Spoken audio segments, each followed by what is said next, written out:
Rafael queued up the video one more time. There was something that drew him to the brunette who crossed the lobby with his sales manager.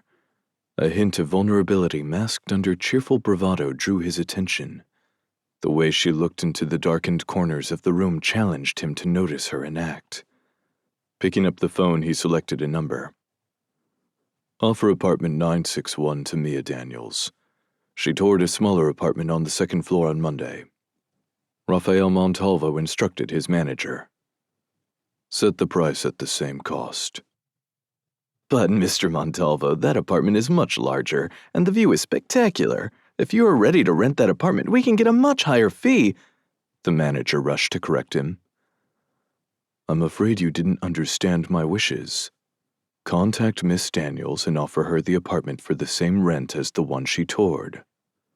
Rafael was not one to have his wishes questioned. Ever. He did not appreciate being second-guessed. As the other man stammered an assurance that he would make the call today, Rafael texted his administrative assistant. The message was simple. Select a new manager for my apartment building to begin within the month. Disconnecting as the man blathered on, still wasting his time, Rafael replayed the video again. After consulting the private investigator's report, he'd made up his mind. She was the one he had been seeking.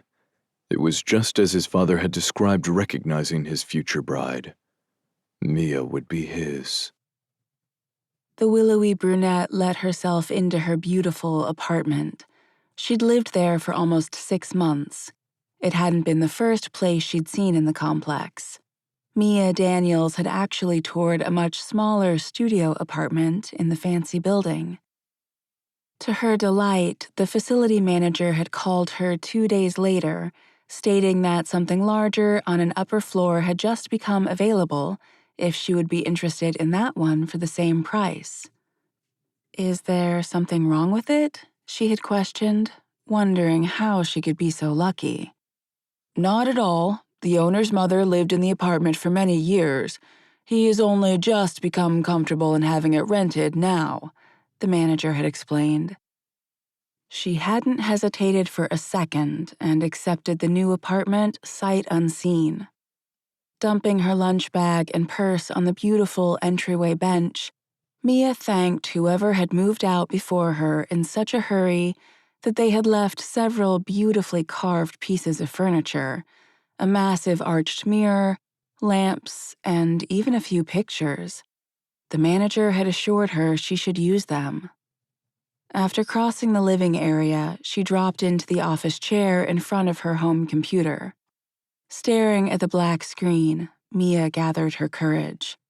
She knew he was there, waiting for her to join him online. Rafael, the man she'd met on the fetish website. The handsome, older man had sent a message within minutes when she'd introduced herself on the sub-chat space. Using an alias to protect her identity, she'd gotten a lot of graphic messages that she'd immediately trashed.